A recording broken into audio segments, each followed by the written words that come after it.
I would imagine most of us have entertained uh, the idea of non-duality, yes? So what we're doing is questioning the entertaining of the message. Not so much the message, but the entertaining of the message. And we're trying to warn about what happens when we believe we're entertaining the message. Other mental activities are there claiming to be the entertainer of the message. And in a weird way, that entertainer, that made up entertainer, really overrides the message and the entertaining. Yes, it changes everything. The idea of being the entertainer of the message. So the point is we've heard the message. It's not a difficult one to have a modicum of understanding in a way that there is. We're used to a world perceived as. Yeah. Whoops. Sorry, I forgot to mute everybody. All right. But that was just the, go ahead. Well, we've been noticing things in a certain way that we never even really questioned, and then we come to this idea of duality, and then people introduce us to have an understanding of what duality is and isn't, and then it starts to become intimate. You start recognizing on a broad scale what is a life that is run by addiction and then is followed by recovery. That's a dualistic movement, so to speak. Yes? Expansion, contraction. Contraction, in a weird way, leads to expansion. So now a lot of people don't want to feel bad, so they take something, but that process of feeling bad was going to lead them to feeling a whole lot better. So we cancel that process because we don't like the contraction. We rush to it immediately as what we're not, and we don't want to go through anything, and therefore we sort of stay. Yeah? Not in the peace and the comfort, but in the anxiety, seemingly. Yeah? So we hear about duality, and then the message is preceded by, all right, so you have an understanding of duality, and the rooted of it in dualism called subject object, and you start getting insights, let's say, on the subject object activity going on, how you're presented. Sometimes you're presented as a subject, sometimes you're presented as the object, sometimes you're the thinker, sometimes you're the thought about. That's duality, yes? So now we get introduced to this idea so that we're open to the next possibility is non-duality. So basically a negation of duality. If we don't have any idea what duality is, how is that negation going to have an impact? Yes? It doesn't. So we have a sense of duality. So basically, before you learn non-duality, which you can't learn, you come to learn duality. And hopefully it gets applied to your own experience, or this experience that's called your own, really.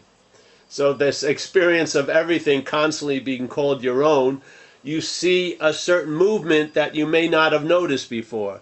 And it falls under the category of duality, rooted in this dualism of subject-object. Yes? All right, so now we have an understanding of that, and then there's a negation of it. Yeah? It doesn't go the other way. There's not an understanding of non-duality and then an affirmation of it. That doesn't work. There's an understanding of duality because we are what non-duality implies. Yeah, see, this is the one unique quality of non-duality. Its assumption, its whole basis is you are that which is looking, yeah, or seeing right now. Not as Mary or as Paul, but as what we are. Yeah? So that's that. So basically, this isn't an understanding of non-duality and then affirming it. It's an understanding of duality and negating it, yes? Because we are what non-duality implies, yes? The implying of non-duality is what we are. So basically, it doesn't need to be affirmed. It needs, because you're being it at this very moment, yes? Not you being it as if it's an effort or that you've decided to be it. It's being it, yeah? Whatever you think you are or you're not, there's a being underlying it, yeah? And that being has a certain radius, which is here and now, that nothing escapes from. There's no thought of yesterday that doesn't happen here and now. There isn't, yeah? There's no memory of 20 years ago that doesn't happen here and now. So there's the I am, and then there is this here and now, yeah? That needs to be found out. It doesn't need to be affirmed from what you're not. It's not going to hold much water. It isn't, yeah? When you really sort of need it, it won't be available.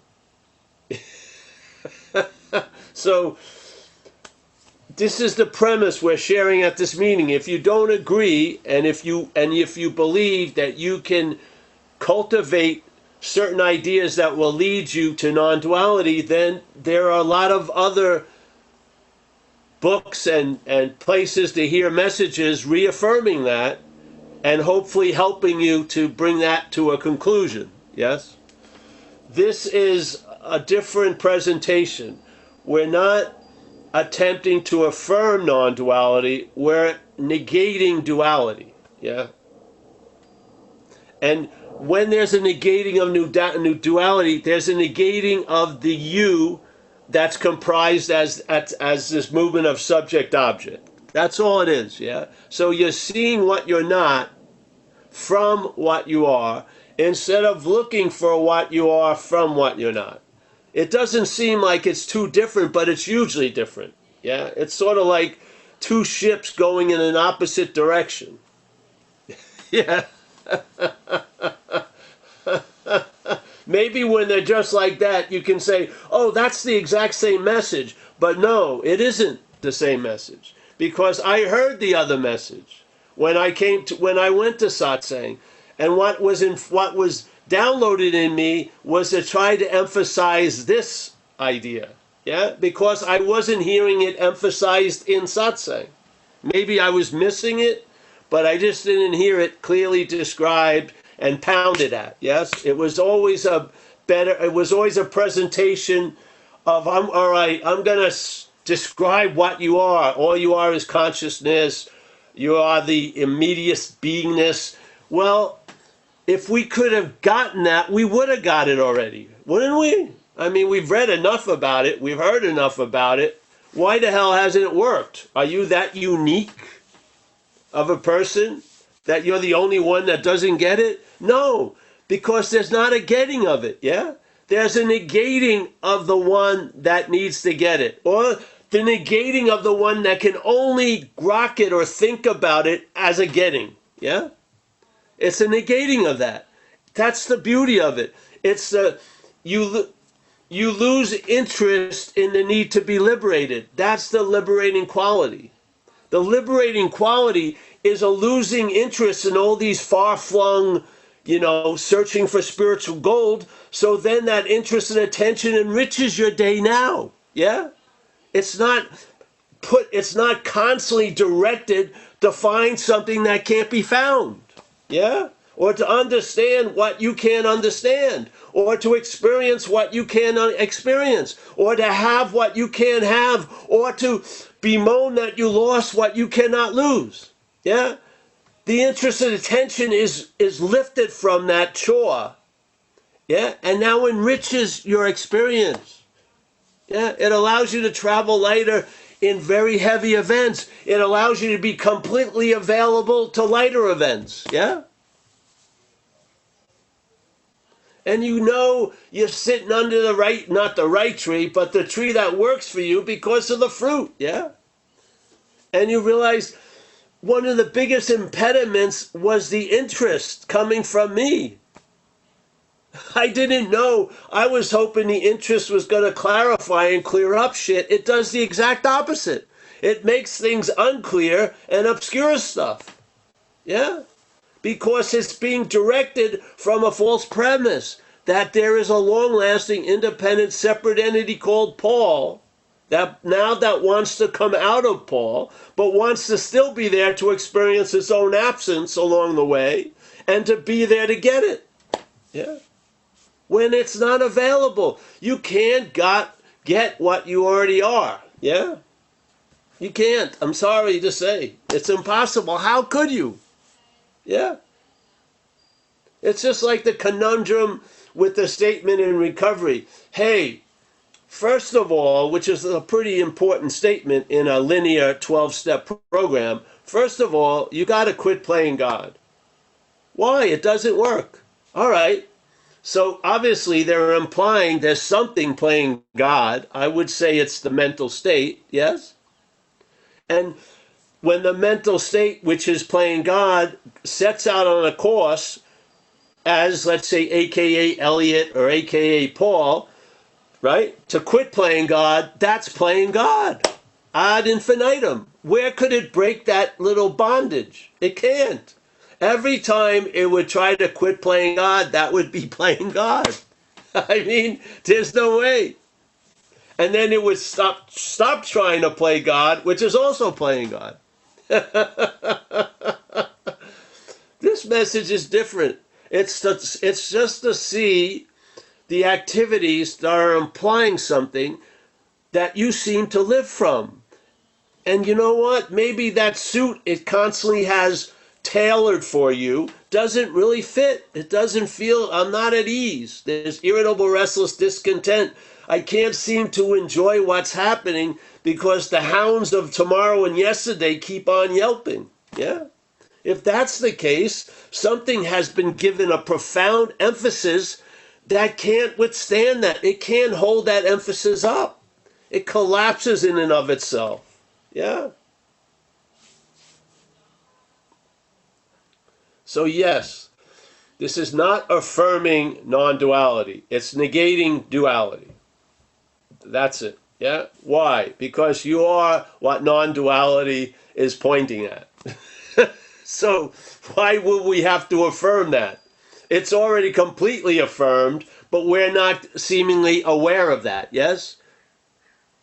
So we're going to come out of this seeming sleep, and now that which we were seemingly unaware of, we will be seemingly aware as, yes? That which we were seemingly unaware of, we will seemingly be aware as, yeah? And if you get years of it, I mean, it will, in my experience, it became a last answer, which is an incredible answer in time, especially about such an important topic, at least to my head, which was transcending this place or getting authenticized or whatever, or reaching the Godhead and, merging, all that. Yeah.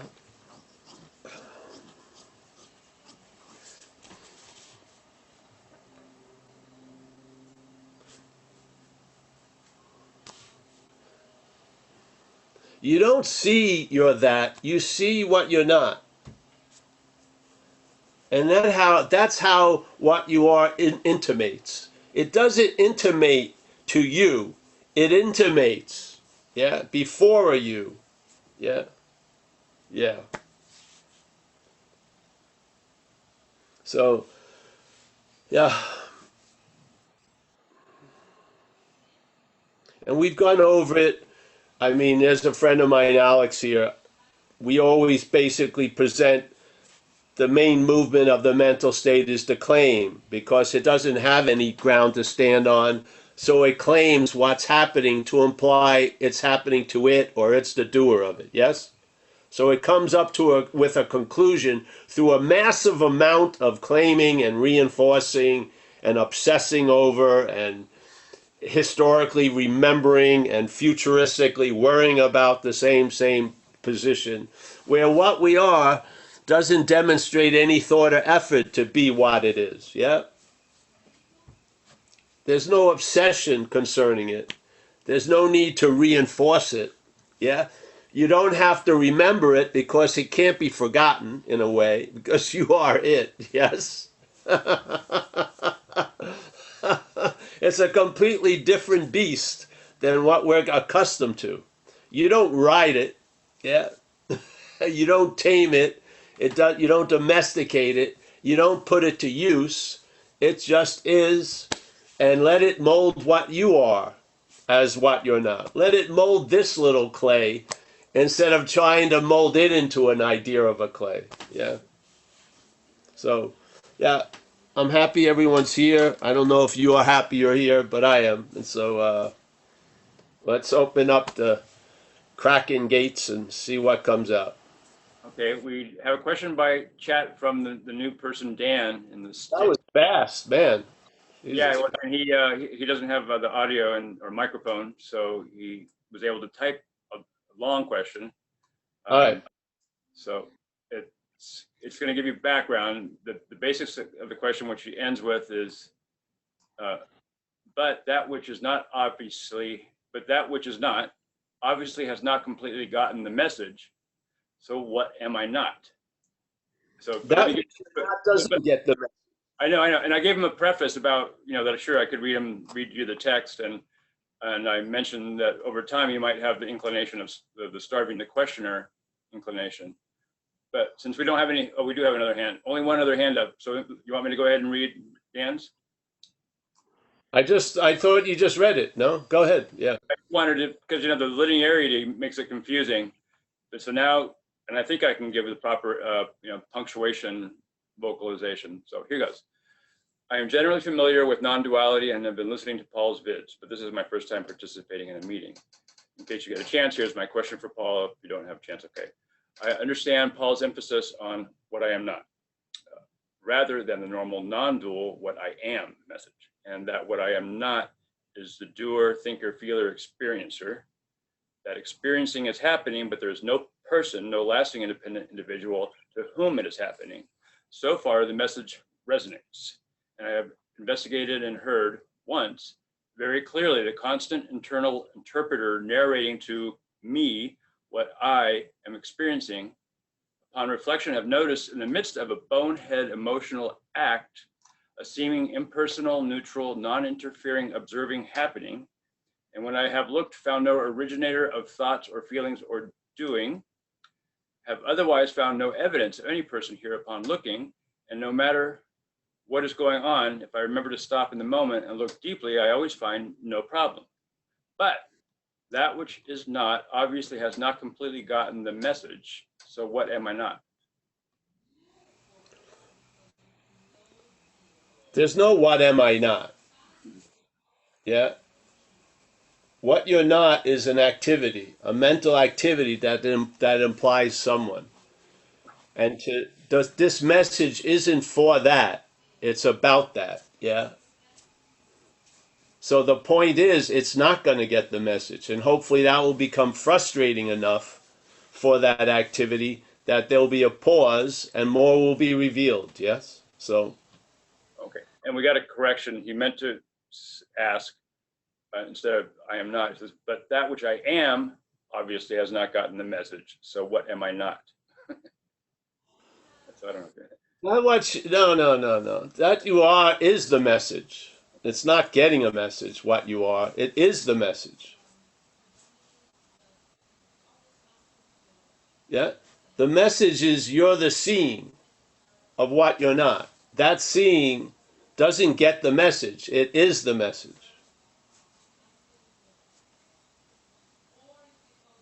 Yeah? He doesn't have audio, video. All right. Well, that's what I'll say right now. Yeah.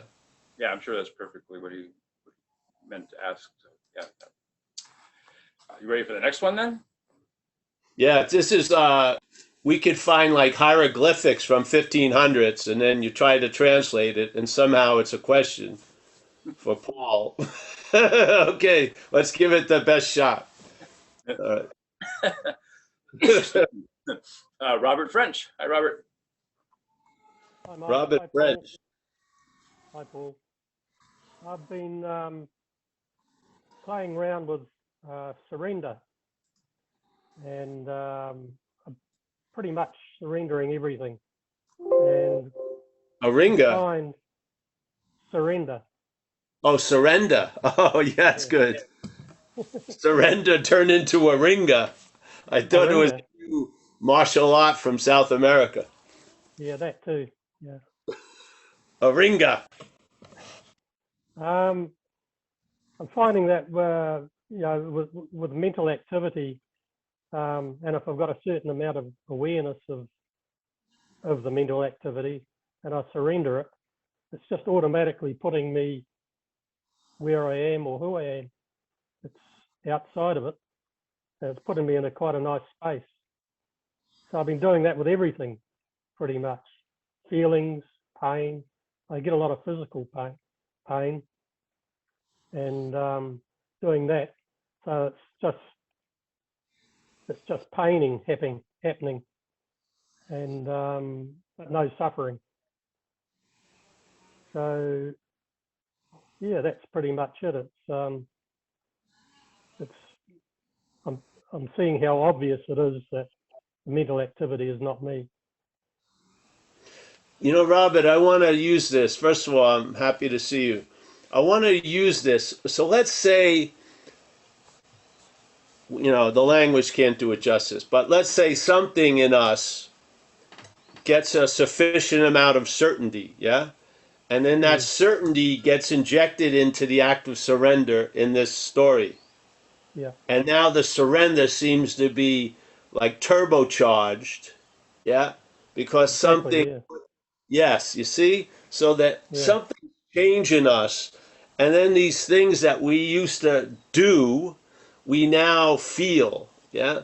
So yeah, surrender starts really doing what we hoped it would do in the past, yeah? yeah, Without having a doer, yes? yeah, This is what I feel like happens here.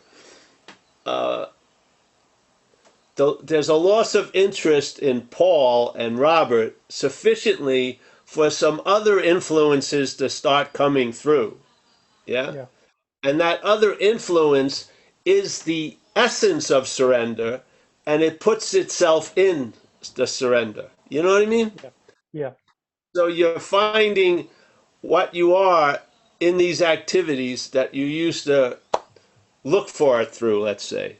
But yeah, something, yes, yeah. That's how I feel about it. So there's a point where, I would say something, and then there would be a point where, let's say, something said something through me, yeah? yeah, Had much more impact.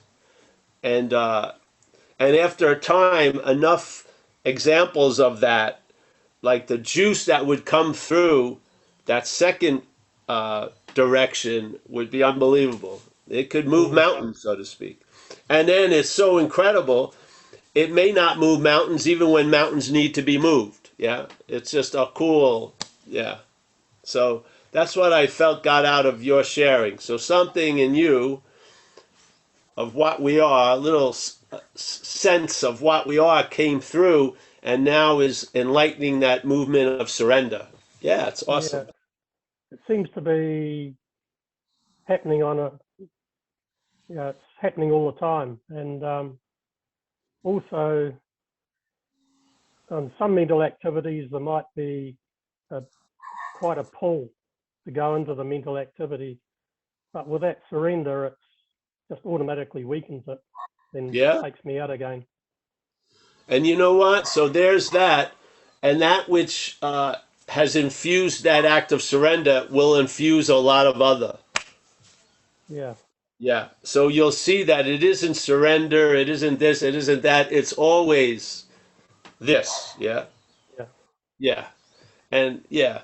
So in a way, something happens with us, and then there's a true mimicking of that through us. Yeah. yeah, It's like, see, for me, the word surrender has a lot of meaning. yeah, It changed into surrendered over time, and it always produces a sense of like a beautiful clear day with an avalanche. Yeah, just a beautiful sense, and for many, many years, I heard the word surrender. I read about it, but there was no spirit in it. Yeah. Oh, I had to get a free sample to start having it start dawning, not on me, but through me. Yeah. Yeah. yeah, Yeah. And that's just one example. I find the real wisdom of what I read wasn't from what I read. Yeah, it was lying here, and then what I read brought it out, so to speak, teased it out. Yeah, yeah. yeah, There's another, yeah, one other thing. It's just a small thing. I was doing something today. I'm an upholsterer, and I was on a sewing machine sewing, and it suddenly dawned on me that I wasn't doing it. It was already done. It was yeah, just, yeah. yeah, Well, this is the same with the whole idea of surrender. yeah, Like the head is already in the tiger's mouth. yeah, I used to run into people who they would think they were moving towards awakening, but really they were backing into it because they are already awake. yeah, So what they thought was bringing them to it was actually failing, so they were being brought back to it. They weren't arriving at it. They were just negating the idea that they left it. Yeah? yeah, So really, they kept thinking of me, talking to me as if they were going in this direction, but I kept seeing them in reverse. And I said to them, "You can't fail." Yeah, not really reinforcing their belief they were going to arrive there, but I knew it was inevitable they were going to be backed into what already is so. yeah, So I really think all paths are really the true path is a backward path. You know, it fails, and then you arrive at where you've always been, thinking, yeah, "Wow, yeah, how could have this ever happened?" Yeah,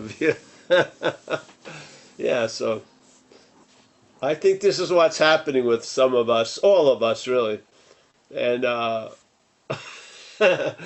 the dreaming is that we're dreaming we're asleep, so to speak. Yeah, mm, and the mind can use the dreaming to dream itself out of the dreaming. So it will use dreamlike events and circumstances and situations to dream itself out of the dreaming. Yeah. And so basically you're returned to where you never left. But it's very clear you never drove, earnestly forward and arrived there. It was just basically something new better puts you in reverse and you ended up in the same parking space where you never left. So, I mean, isn't that the feeling of entertaining non-duality? It sort of erases all the other shit. It doesn't add more. It erases the more and makes it less. And then the more of nothing becomes dominant, yeah? yeah, But the more that we think is more is that ain't working. In this case, I don't believe it works. So, yeah. So yeah, bro. I'm happy I know you, Robert. thank you, Paul. Yeah. Thanks. Thanks, Robert. Peter is next.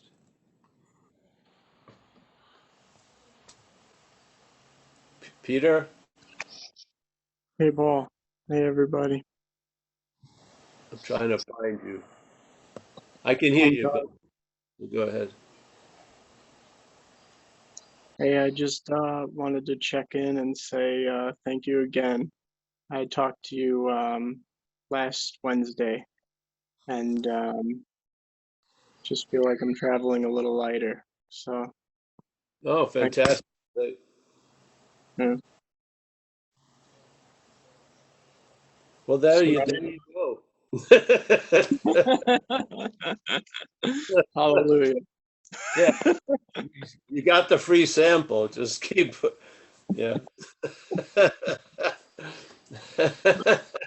if you don't try to turn it in for more and better, it will really grow. I'll do my best with that. Yeah. Yeah, and it really doesn't matter what we do. It's inevitable if it is. Yeah. Yeah, it's getting the image of somebody when you're talking before, like on one of those airport, you know, movers, people movers, walking against it and kind of feeling like they're walking towards somewhere, but they're just being pulled in the other direction the whole time. They just Exactly. stop walking. Yeah. Yes, that's been my, when I look at the overall arc of what happened, or is happening, it seems to be that way. Yeah. I think the vacuum is turned, but it's actually this way. The other image was somebody drawing something and God just erasing, erasing.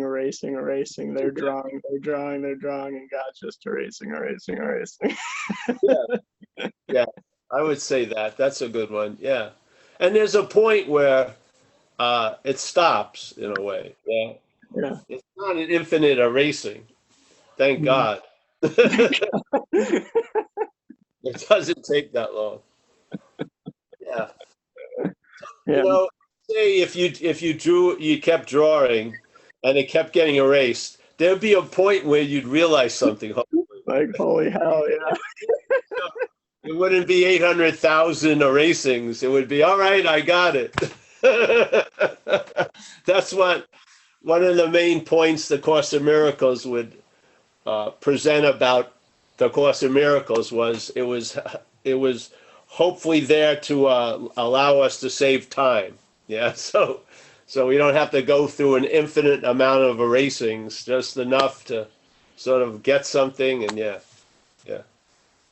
Yeah, there's a It's sort of like beautiful. the idea of if you went to a house and you knocked on the door, and for 500 times no one answered, you'd probably could come to a conclusion no one's home, or they're deaf or something. Yeah, you know what I mean? It wouldn't be an infinite amount of knocking. There would be a point where a conclusion would be reached, and maybe the big door would suddenly spring open, or you would see it's a gateless gate or the open secret, whatever. Yeah. Yeah. I feel, yeah. This isn't sort of like one bean, two bean, three bean, four bean, five bean. It's there's leaps there. Yeah. Yeah. Yeah. Yeah. Yeah. So let's say you see 30 links. Yeah. And so someone goes over each link and you sort of get the 30 links, and then suddenly you see a pattern in the 30 links. Let's say you see there's really only 4 dominant links and the others attached to that. Yeah. So the 30 links have revealed you something, revealed a pattern, and then the pattern reveals something also. Yes. So you get away from the 1 equals 2 equals 3. You move from there, and there's like leaps. Yeah. Yeah. It's like living in a house or seeing the blueprints for the house. Yeah. Hmm. Sort of living in the house, you pretty much are captured by the house, the mortgage, shit like that. Seeing the blueprint of the house gives you a lot of options. Let's not say choices, because there's no one to have a choice, but there's options. There's possibilities become prevalent when you're looking at the blueprint. If you're in the house looking at the fucking calendar, seeing it's rent day and you don't have the cash, the house provokes other sensations, so to speak. Yeah, so I feel it's important in a way to emphasize the non-duality. I just do. I think it does, at least when I was going, it seemed to be underemphasized. And in a weird way, we tried to do what was already said was impossible to do, which is describing the indescribable. and understanding the incomprehensible. I mean, that should be, those signs are pretty self-evident. You should pull over. It's wanted so bad though. It's wanted so bad to understand it. So it's understandable to try to help somebody understand it because it's just wanted so bad. Yes, yes, yes, yes. But the point is, that's incredible that it's wanted so bad Yeah, because then far out. utter failure of that possibility can be quite redeeming, so to speak. Yeah. Yeah. If you still think, if you still hold out hope that it's going to work, it'll keep working, working, working. It's nice when it's seen as utter futility to try to get what you already are. I feel it's sort of like, you know, it's like let's have the death of the non-existent thing instead of suffering the death of 1,000 cuts. You know what I mean? Let's let's suffer the death of the non-existent thing. It won't last long. It doesn't exist. But the 1,000 cuts, wow. 1,000 cuts, buying thousands of Band-Aids, more cuts, more Band-Aids. Yeah, we can go on and on and on. So, yeah. See, the system is crazy because we have witnessed the failure, but what it does, it turns on itself, and now you beat yourself up for failing when the system has failed. Yeah. So we saw the failure of the system, but then it was sort of whispered in us, it's you. It's the whole center of the system, the idea of self. So now you takes the blame, and you don't see the invitation in the futility of the system. But we've seen it a long time ago. Yeah. But that thing that's whispering sweet nothings or really ugly somethings to us convinces us, because of the habit of self-centeredness, that it's because I didn't do enough. Or I did too much. Either I one. I can only apply that as a truth in one topic, which is donation. Donation. Every other topic, it doesn't work. Noted.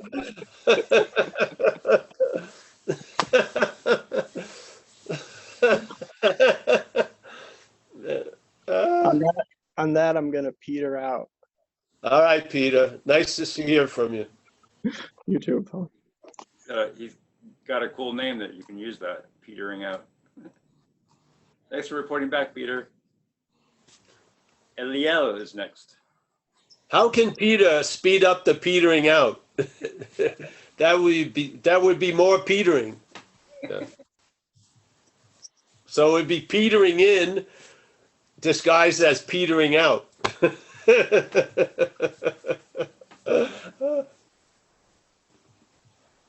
Hey All right, guys, anyone else? yeah, Eliel. Eliel is nice. Yes, very nice meeting you guys. It's the Who's first. it? Oh, sorry, can you guys hear me? Yes, Yeah. now. Name is Yeah. Eliel. Oh, yeah, Eliel. Yeah, very nice to meet you all. It's my first time coming to this community meeting. Oh, great. And yeah, thank you for organizing it. And so I have a question, Paul. I was wondering if healing, like energetic practices, played a role in your narrative of waking up at any point. Just if you could say something to that extent. Well, energetic healings were important to the action figure. Yes. But I don't know.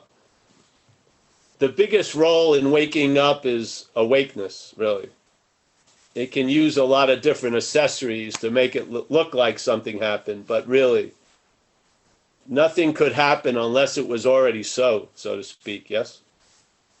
concerning awakening. But no, I've had a lot of energetic events that demanded energetic healing, so to speak. Yeah. Thank you. But Thank you this both. doesn't mean this is just how I see it. Yeah. I don't. The way I saw it, when things are going, when there was some blockages or roughness or whatever, or deep mental grooves, I wasn't. I wasn't into talking it through. I much rather work on the body. Yeah, I found much more like untouched change than using the thinking and stuff. Yeah. Yeah. And if you don't mind me asking, Paul, was there any particular pointer that was useful to you in helping you connect to body sensations and the present?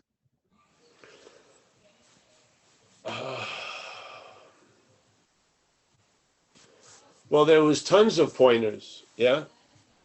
Yeah. Some of the ones that had a very big impact on me. One from the Course in Miracles, which I felt was a diagnosis of every one of my days, which is you and I are the dreaming of the dreaming. Yeah. Or they say the dream, but I don't believe there's a noun called dream. But you and I are the dreaming of the dream. We forget that, and we give everything we're dreaming the power to affect us. Yeah, that was a very clear pointer because it described basically every day of my life. Yeah, as that's the real activity going on. The dreaming is forgetting that it's the dreaming through identification as a dreamt. And from that location, it's giving everything it's dreaming the power to affect it as the dreamt. Yeah? Pretty clear pointer. Yeah. And then is that what you wanted to hear? Something like that? Something along those lines, and that's beautiful. And thank you, Well, Paul. I like Huang Po, a great Zen master from China. And Huang Po, I love his statement, whatever can be perceived cannot be perceiving.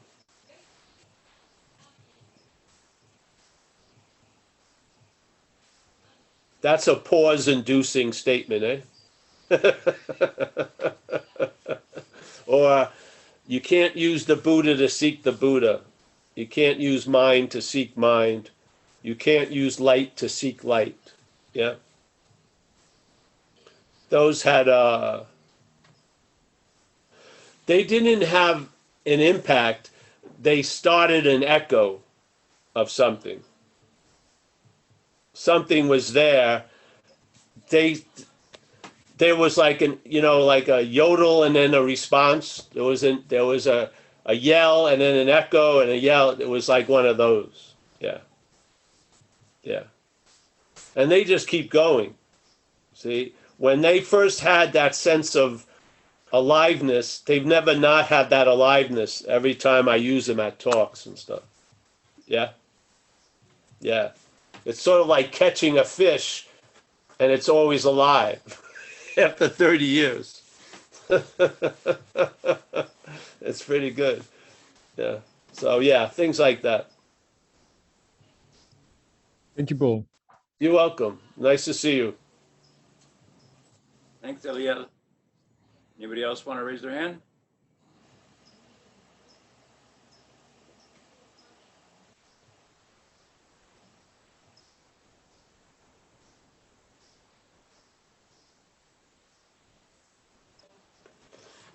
One of my favorites in recovery is self can't get out of self. That's one of my favorites also. Self can't get out of self is quite, in silence, it's a huge, long dissertation. A huge amount is explained and expressed with that little statement.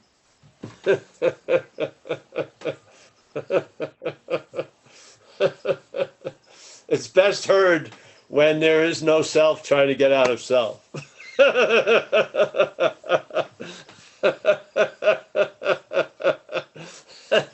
When heard as self, it's very frustrating. The dancing starts becoming stamping. Why?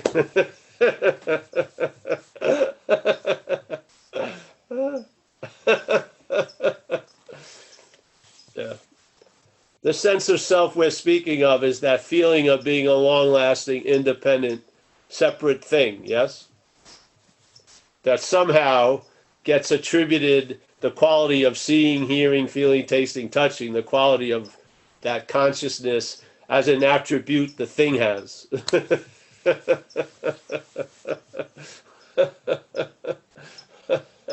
And in this confusion, it uses what it is to look for what it is. And using that looking for what it is to keep referring to what it ain't.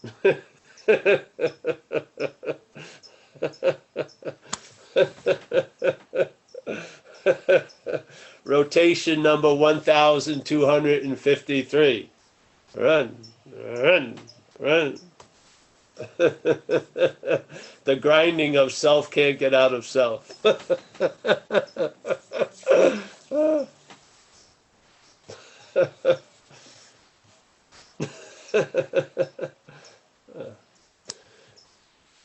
I find a lot of the message of these talks is to really make futility a joyous recognition.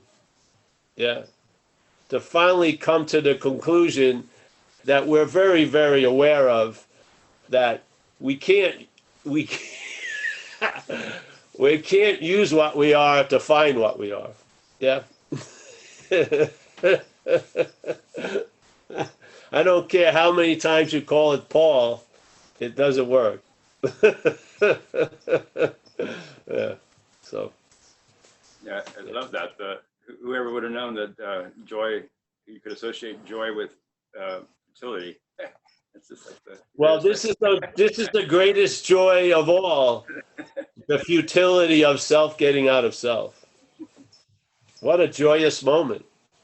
Excuse me, Eliel, did I just forget to put your hand down, or did you have another question, or finish? Sorry, not really a question. Just wanted to say that this idea of, well, I hear you being very excited about it, about getting the joke, as it were, and I feel like I follow the joke, but then when the punchline comes, I don't get it, but I see how happy you are about it, so I kind of want to like get the joke in a sense. Well, that's good, bro. You've you already play a role in the joke. You're the butt of it, but you'll be also the enjoyer of it. Yeah. Just stay around, bro. I'm happy to meet you. Yeah. Yeah. Happy as well.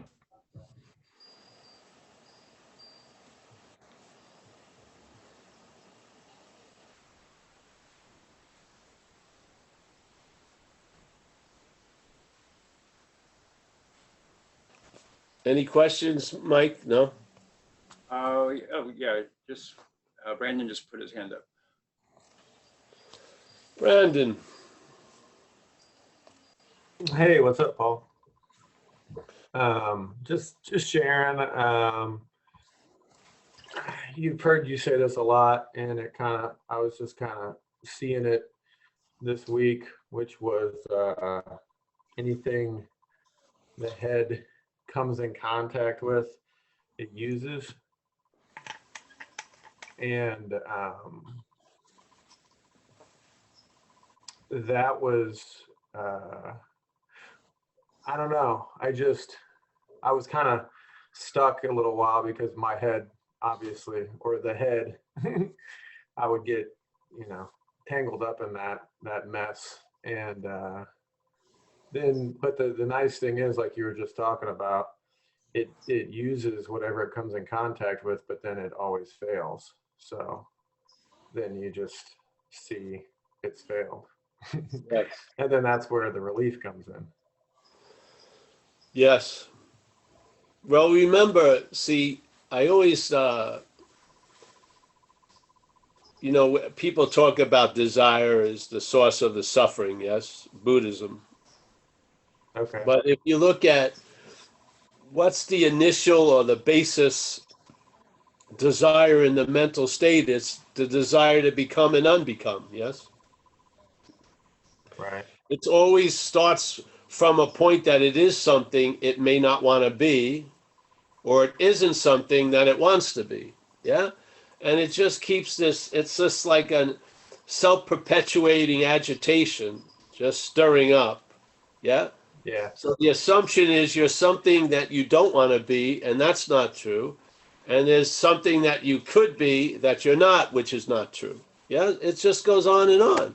And so you don't have to go through each evidence to see it's false. You get the basic package is a failed system. Yeah, this is what I'm talking about with like a little leap. You don't have to go over every evidence. Oh, that's false evidence appearing real to me. No, you get it after a while. You see that it's not personal. There's no volition in it. It's mechanical. And in a wonderful way, and because I don't put much study in anything, so I'm just going to jump to a word I like to use. I don't see the mental state as AI. It's not an artificial intelligence that keeps growing. It's programming. Yeah. It has its little shtick, and it just keeps applying the same shtick over and over and over again. So it's and it seems to have been working, so it hasn't really had to improve much. Yeah, it just keeps on yapping and reinforcing constantly, and there seems to be it works. And the dog isn't here. Hold on a second. I gotta go, doggy. See you. No. Yeah. We had the screen door so it could actually see me. It can't see me through the glass well. Right. So it doesn't know when I'm here, but if I have the screen door only open, it can see me. And I've had enough free time. It's got plans for me. From the beginning of the morning to the end of the evening. The queen of this house is this four-legged creature. It's so funny to see, because the self-centeredness blinds us to a lot of shit. Yeah. Yeah. I would see in the dynamic of this house I'm living in, I'm probably on the bottom rung of the ladder. There's the dog queen, there's the cat queen, there's my lovely Amelia, and then there's Paul. Yeah. And I'm here to serve the four-legged queen and the other four-legged queen first and primary.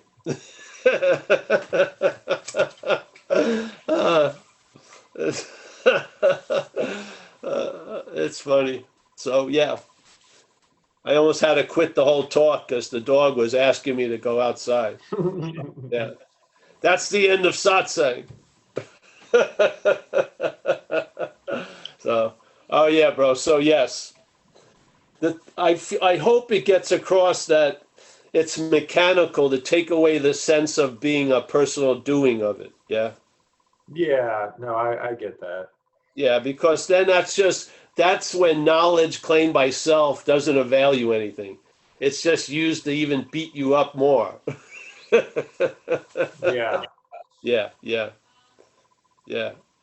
So the beautiful thing is it goes on. There's no you to be based on, first of all, but it just goes on. And it's going to it's sort of like a perpetual fisherman. It just has to throw the fucking bait out in the water. Yeah? Yeah. Just keep throwing it out, and hope it grabs or attracts the interest and the attention. If it does, its little fish lives for a little while. Yeah? And then dies on the hook, and then it just keeps throwing fucking shit out, hoping it gets you to rise up to the occasion. Yeah. Yeah. It feels Yeah. kind of like a passing phase kind of thing. where it just seems to be getting less and less. It's more and Well, more subtle. fantastic. Yeah. See, we Yeah. came to a lot of this stuff we're speaking about really like through reverse engineering. Yeah. Yeah. So relief would occur, and then it would tell me why there isn't relief or there wasn't relief. Yeah. Yeah. So I started to see what you could call, we call it a problem. It isn't a problem. It's just an activity. But let's call it a problem. So we see the problem from the solution. So the solution are the eyes you see the problem with. You do not see the problem with the eyes of the problem. Right. You see the problem with the eyes of the solution. Yeah. Yeah. And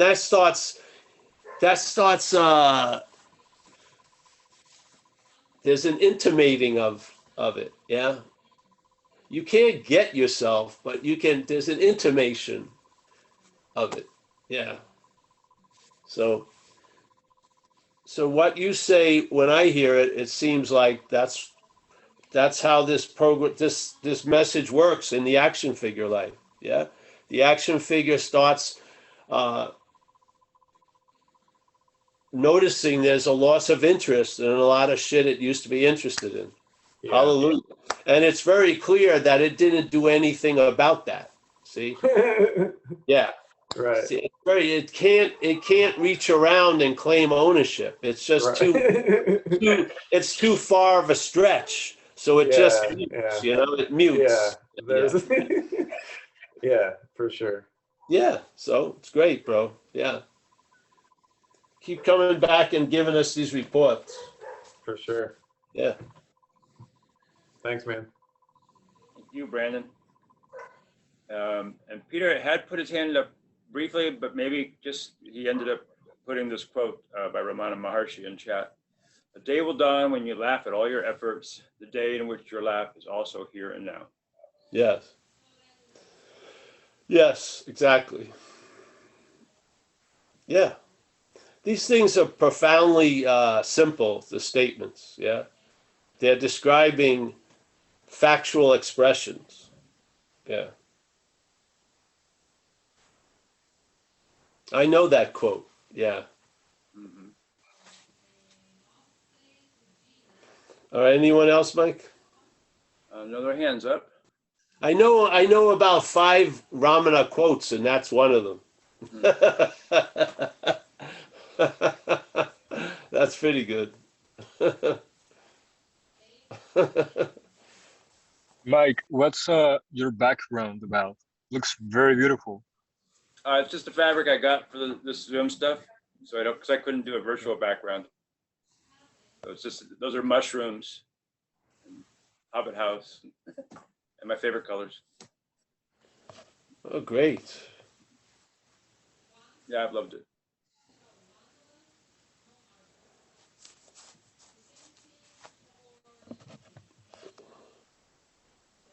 Anyone else?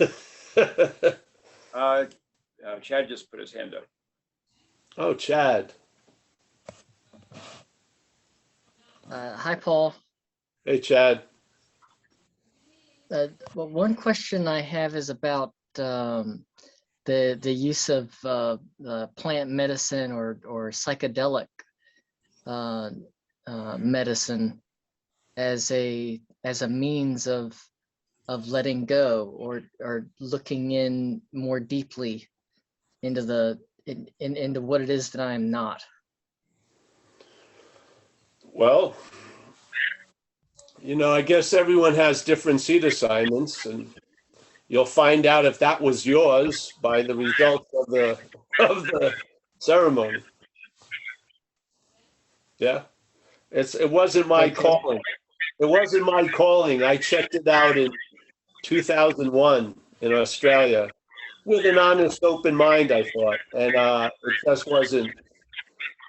It wasn't part of the seed assignment. But I know a lot of people who have. Hey, Mike, I'm hearing something there. A lot of sound. A lot of people I know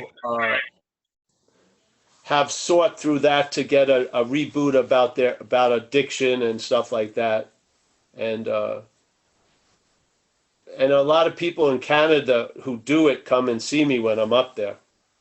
So, but what I found with most of them is they can have these incredible exalted ceremonies, but the selfing sort of sticks still. Yeah. It's nice to give them warning so that they can recognize the stubbornness of the mental claiming. Yeah. But whatever, however you feel, bro. Hey, Mike, you got some other noises on there. Maybe it was someone's like duplicating. But yeah, Chad, I don't have really an opinion about it. If I feel it's mostly for the action figure anyway. Yeah. So, yeah. Again, like we shared earlier with Robert about surrender. Yeah. I love this statement out of the Course, which it says, you know, if everyone's sort of in a rush trying to get out of here or thinking they got to do all this stuff, hey, you and I are the dreaming of the dreaming, and we're going to dream ourselves out of the dreaming. And as we do, the dream will get happier. So some events of doing these ceremonies would fit into that exactly. Other people doing the exact same ceremony, the self may be claiming it and having a field day. Yeah. I don't know which is which, because what's going to give the meaning to whatever occurs is coming before it. Yeah. Yes. So that's why I don't believe anything here. I don't think everything. I don't think there's no solid definitions of anything, because hey, Mike, some things. Well, Chad wants Right. to say something and he needs to unmute himself in order to say it. All right. Can you? Let him say his thing.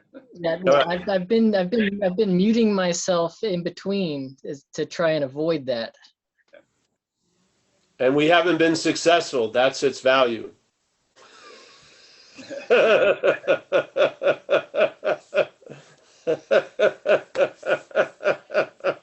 you want to say something, Chad?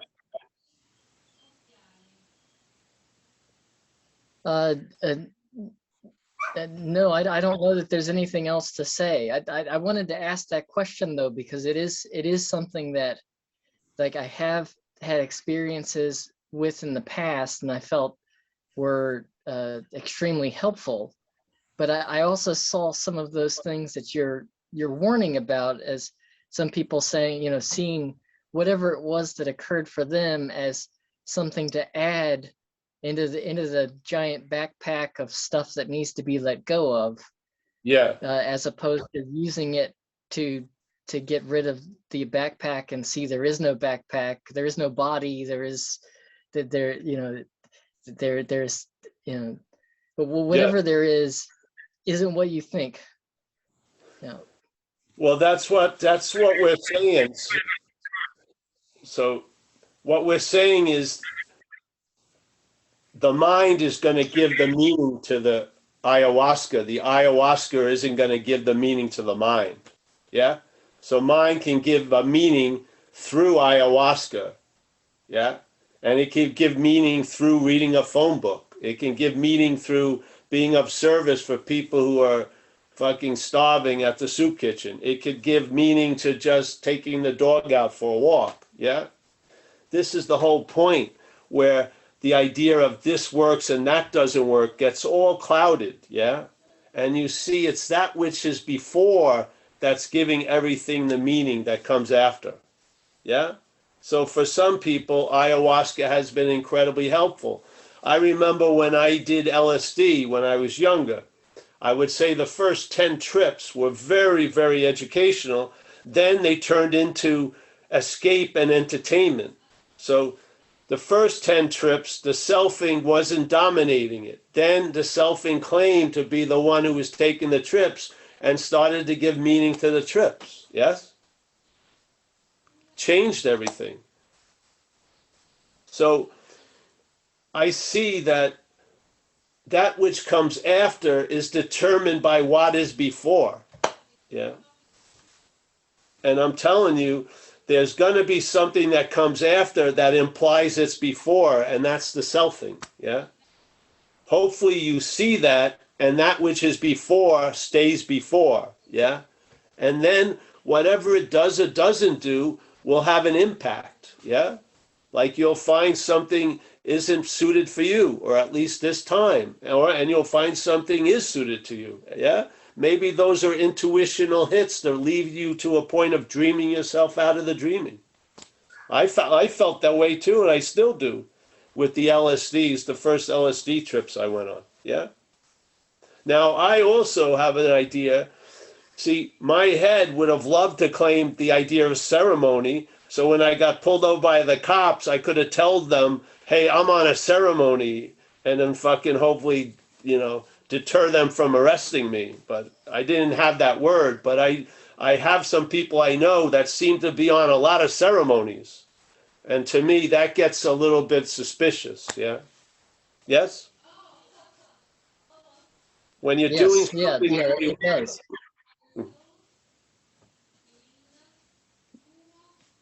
Chad, you. Yeah. Yeah, thank you. Yeah.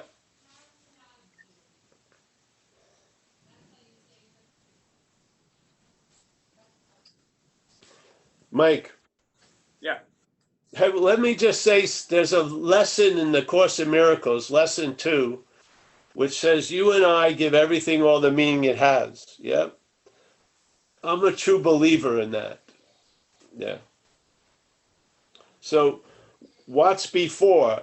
The mental state is claiming there's a you that's before, and then there's the before that's before. That's where the meaning is going to come from. Yeah. And so having tea could be like an ayahuasca ceremony. Yeah. An ayahuasca ceremony can look like you're having a beer at a bar. Yes. I just don't see the event itself as being the dominant player. Yeah. It's what you're bringing to it, is what you're saying. Well, I'm saying, yeah, not you bringing it, but something's there. Yeah. And if that's something, and after a while, you can tell who's directing the show. If it's selfing or if it's whatever. Yeah. You start picking it up from from the reviews. So, yeah. Because a lot of people, I knew a guy in recovery, he was doing tons of service. He had 14 people he mentored, and he was doing it all to escape from a big elephant in the room. It didn't work. He had a nervous breakdown. So on paper, he looked like he was doing everything perfect, being totally forgetting of self, but it wasn't the case. It was totally directed by selfing. Yeah? You see? So on the outside, it looks like, yes, this guy is doing service, but what was actually going on wasn't that. It was a sort of an escape from something that wasn't even so. You know what I mean? The mental elephant in the room. And so it led to a nervous breakdown. And then he had to find balance in his life. He had to take care of himself and also be available, but not completely become a fucking saint in a way of hiding something. Yeah. So I don't feel anything. We had this in London, we shared about it the other week. I gave a talk in London, and there was people who are very adept at non-duality as a philosophy. And so this guy, I could see he was going to be trouble when they walked in, right? All those prophecies usually come true. So he started to talk about hope as a complete disservice, like hope frozen, not taking in consideration what was before hope. And I had to say, well, in a sense, when someone's coming out of active addiction, hope's very, very fucking important because they're in a seemingly state of hopelessness, yeah? So, yes, on one level, hope is a disservice because it's keeping you from seeing how things are. But in another point, hope is very, very valuable because hope isn't the inherent value, yes? And hope isn't the inherent lack of value. It's given that meaning from what's before. And we play that role of what's before. That's what I want to get clear on here. Yeah?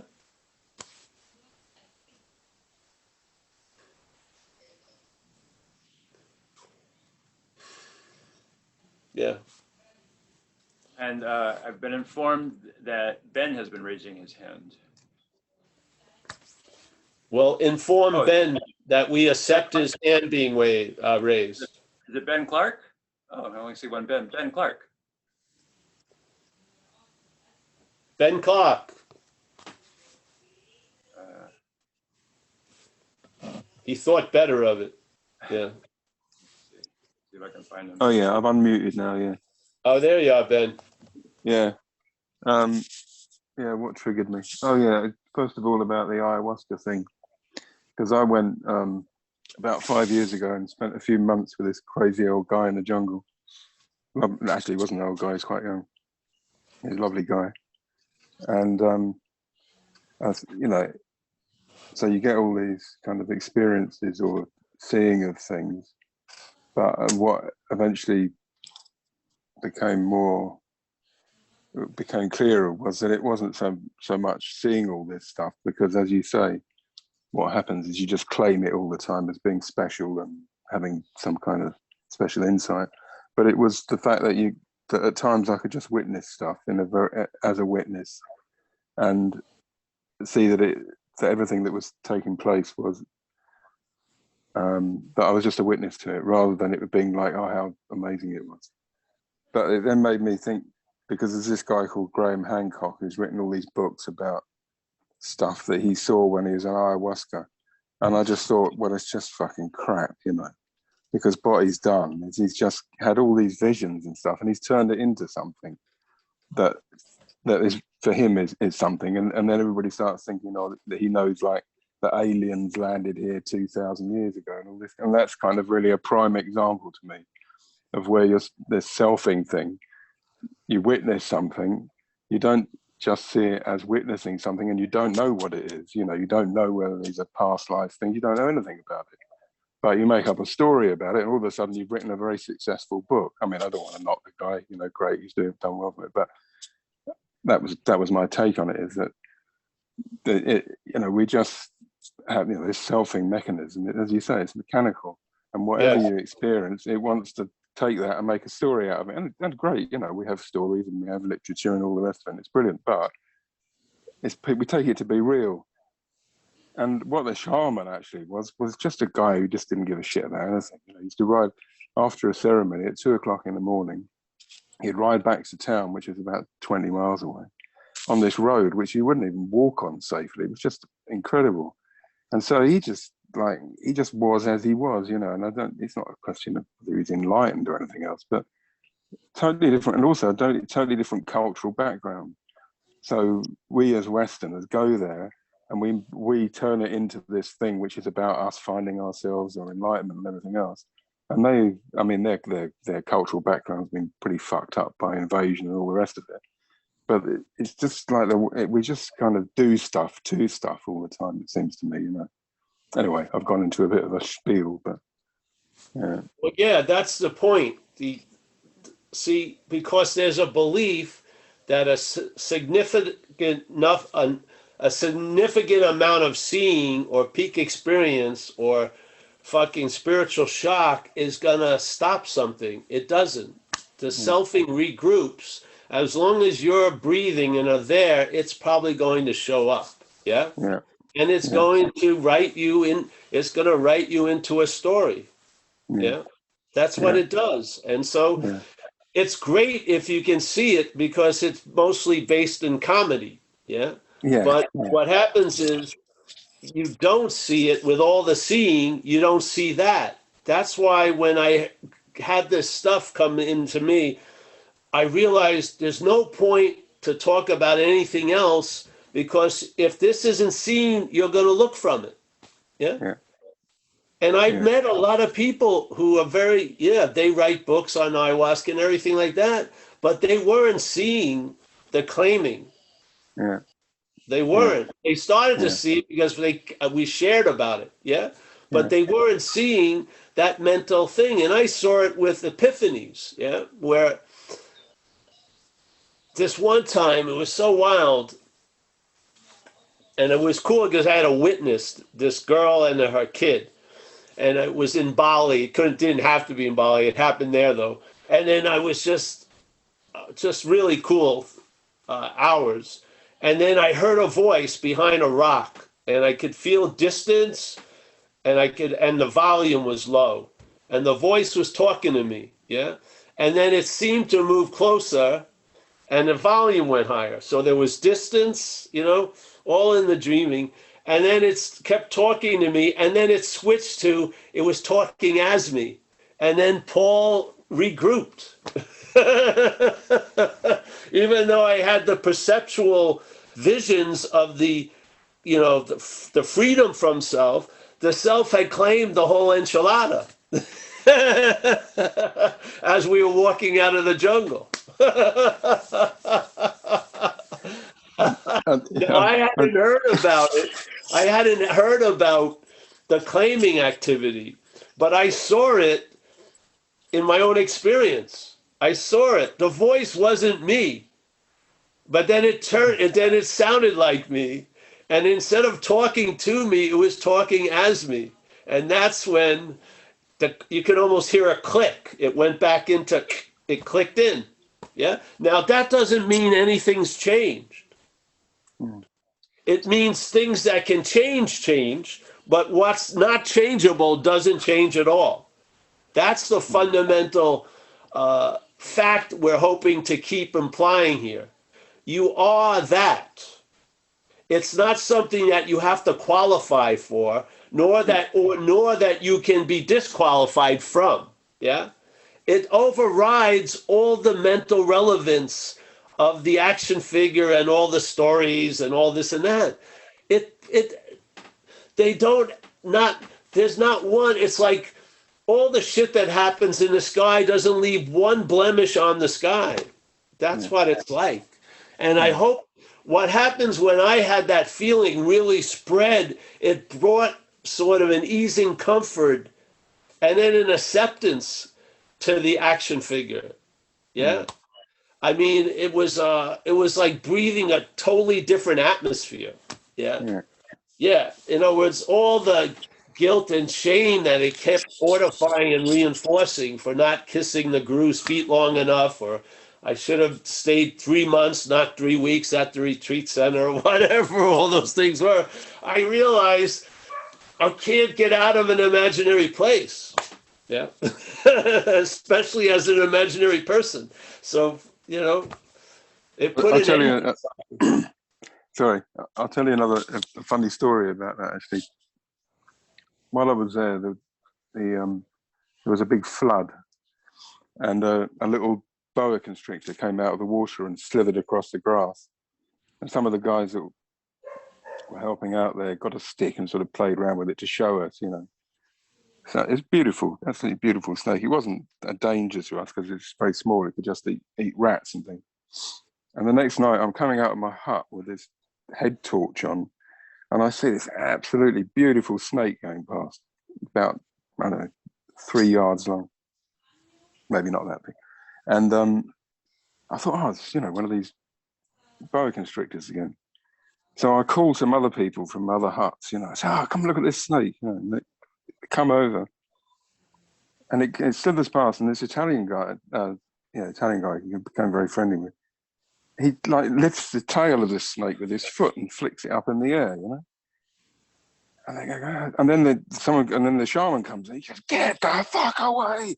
Get the fuck away from that thing!" And they get a fucking stick and they kill it. And so all these Westerners are like, "Oh, it's terrible! How could you kill this beautiful snake?"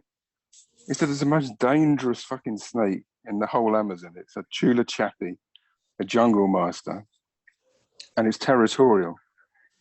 There's one snake in the Amazon that will actually attack you for no reason. You don't have to corner it or anything." And it was just like really, it wasn't funny for the snake, but it was like that we have all these preconceptions about how you treat animals and all the rest of it, and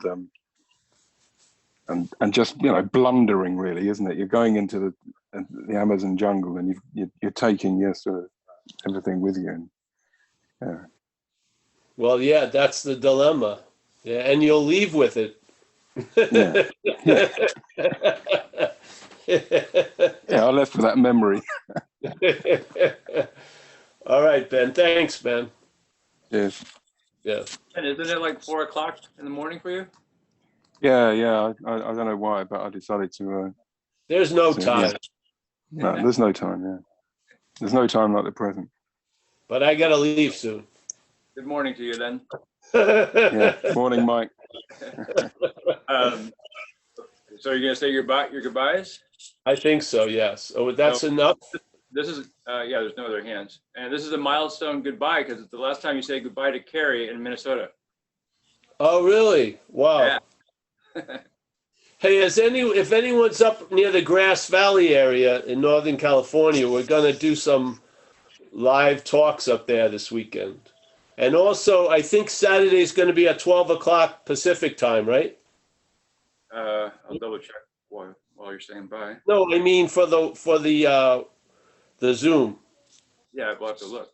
I don't remember. So I'm looking now. And whoever said I have to make something clear to someone earlier, I don't know. I never organized this. Mike and others organize it. Yeah. Yes, noon on both days. All right, great. So on Saturday, the non-duality meeting that's usually at 1:30 will be at 12. And it's going to be a live from this other meeting. We did it once before. I think it worked out, so we'll give it a shot. I actually thought we were going to do the 1:30, but somehow, whatever. It's 12. All right, let me say hello to everyone. Goodbye. Man, I got darker here. Hold on. Oh, there you go. Mike, thank you. You are one of the organizing principles. I just try to keep irritating you. What? What'd you say? No, nothing.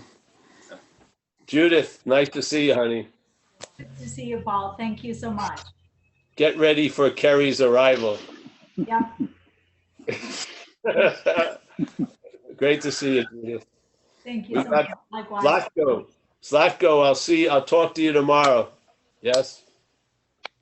Tommy, always a pleasure. Thank you for the art. I think Mike's figuring out what to do with it. I appreciate it. It looked pretty cool. And right, Mike, you saw it? Well, yeah, I sent it to you, and I think I'm waiting for your reply. Oh, all right. So then I'll send you my go ahead. Yeah. All right. Anu, nice to see you, Anu. I think I'm a friend of yours in Venmo now. Yeah. There you go. Robert French, thanks for that share, Robert. Appreciate Thank you, it. Paul. George, I really appreciate George coming out of the void every week. You don't know how hard that is. But, yeah, it is hard. It's true. Yes. I held a deep appreciation for him coming out of the void for all of us. All right. We got Mary G. Always a pleasure, Mary. Yeah. Let's see. We got Ben. Ben, it's always a pleasure talking to the poet laureate of Zen Bitch Slap. Yes. What happened? I lost Ben. Yeah. Over here somewhere. There he is. Nice to see you, Ben. Nice to see you, Paul. Got Linda. Linda, the little love bug over there. Nice to see you, Linda. We got Brandon. Brandon, thank you for that share. Marianne Kavanaugh. You were off tonight. You didn't have to ask a question. Can you hear me? No, we lost Marianne, I think. Can you hear me, Mike? I can, yeah. All right. We got Sanda. Sanda, thank you for the support, Sanda. And I wouldn't walk on that ceiling on that roof, but it's beautiful to look at. Yeah. We got JP from Vietnam. Always a pleasure. We got oh, she's changed her low. It's not iPad 3 anymore. It's Sil. Nice to see you, Sil. Yes, I'm happy you've dropped the iPad 3. It's good. Nice to see you, Jennifer. Our little yes, in Arizona still. No, I'm in Colorado now. We're in Colorado. I forgot. Yeah. Yeah. I don't think Arizona could hold you anymore, Jennifer. I competed with the sunshine. Yeah. Yes, you do. Yeah. I don't get burnt when I'm listening to you, though. Yeah. We got Clifford. Nice to see you, Clifford. He's accepted his involuntary mute. That's good. Elliot, nice to see you, Elliot. Alex, I'm going to see if this works. Don't call me, Alex. All right, we'll see if that works. Reverse engineering, reverse psychology. All right, we got Stefan on having never left. Always a pleasure. Alan, nice to see you. Thanks, Paul. Alan's been around since we started the Zoom. It's awesome. Yeah. Chad, always a pleasure. Thanks for your questions, Chad. We got oh, Taj. Nice to see you, Taj. Taj, and we got Vlad next to him. Vlad, we got Taj. Are you in India, Taj? No, no. No, actually, I in Folsom, next to Sacramento. I live here. Oh, good. I know Folsom. Yeah, yeah. Yeah, We're going to be in Grass Valley this weekend. yeah. I don't know the address, but I'll try to make it. It's on this. It's on the Zen Bitch Slap. I think. Okay. I hope it is. I haven't looked. Mike, is it on there? Yeah, in fact, somebody else asked, so I just put it in chat. All right, good. All right, yeah, we'll be up there this weekend. All right, Vlad, always a pleasure. He's locked in Siberia. Wow. We got David W., our teacher. Yeah, he's the true teacher here. David W. We got my friend from New York via Long Island City. Yeah, Paul, man, I just want to say thanks, man. You know, of all the benders and the trips that I've been on in my life, I have to say that somehow, like, the places that we go during these Zooms, man, it's just like a whole shift change. It's like a whole different level of reality. I think it's amazing. So I don't know how you do it. Sometimes it's a direct in, and other times it's the long way. But it's surreal, man. It's really it's great, man, and it's sustainable, and I don't believe it to be destructive. So you know how it is. There's another way to go that is not sustainable and is destructive. So this, to me, man, this is great stuff. I really dig it, man.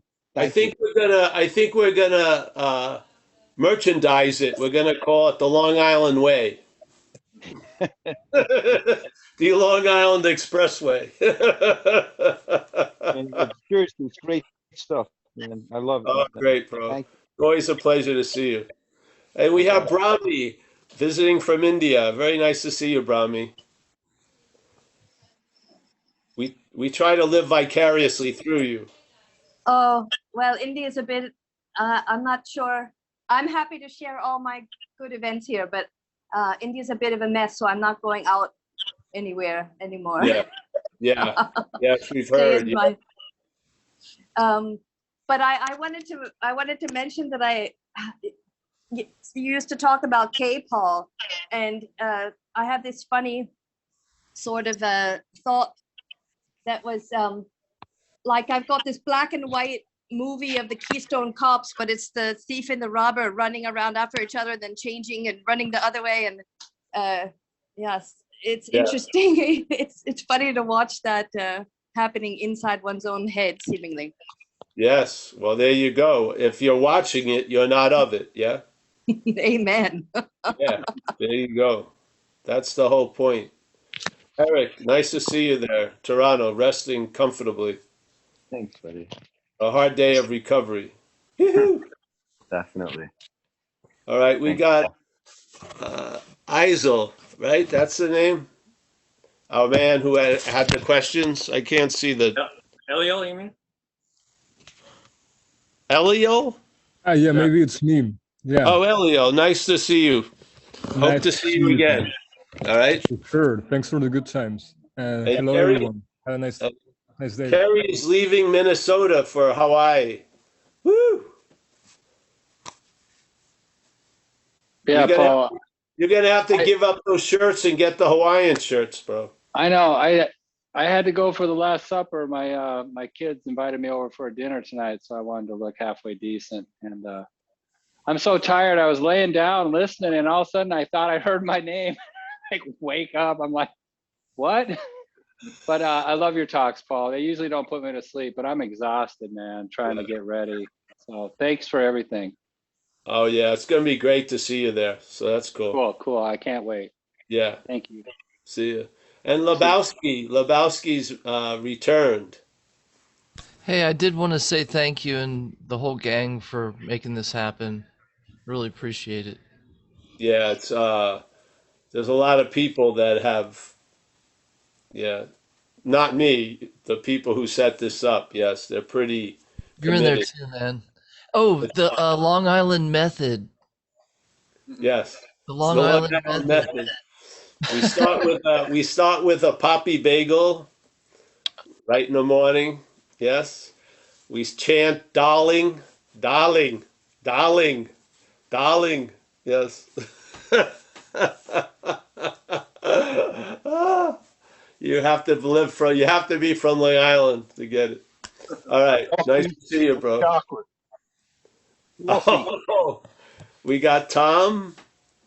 Tom, nice to see you, but I can't see you. But I see Vlad again. I'm always happy to see Vlad twice. Vlad, say hello to us for a second. Vlad has a lot of music on our site. Hey, Paul, everybody. Thank you so much. I think Vlad's music after the talk would go perfectly, especially for Kerry. You could just go to sleep beautifully. Yeah. Oh, thank you. I will send some more music today. That would be great, Vlad. Thank you. We appreciate it. Thank you. We'll see you soon. Thank you so much, Paul. Yep. See you soon.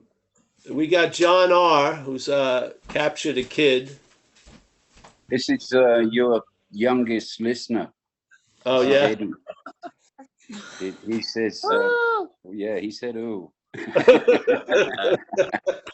That's the mantra. Yeah, ooh.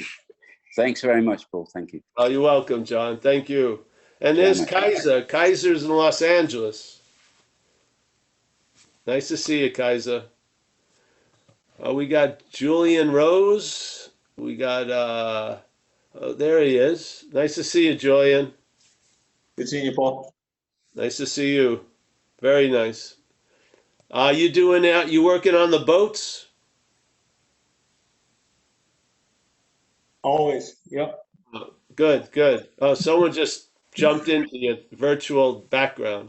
Yeah, now it's my daughter. She's 10. She loves it when you drop the F-bombs. That's why she tunes in. Yeah. She thinks it's hilarious. Yeah. Well, does the sun come up every day? Hey, we love it. It's all good. All right. See you, bro. Jennifer, I don't see you, but welcome. We got, I think, and then, Susanna W., a friend of ours. Jack G. Always good to hear Jack G., or not hear him, actually. We got, Dan in the Sky. Wow, that's nice. I can't read anymore. Well, listen, everyone, thanks, and I'll see you on Saturday. Oh, I'll see you Thursday for recovery tomorrow, 10:30 Pacific time. Saturday's going to be 12 o'clock Pacific time. So it's going to be, and then we'll have the live meetings, and maybe we'll do the Sunday also, Mike, maybe. Yeah. It's on schedule.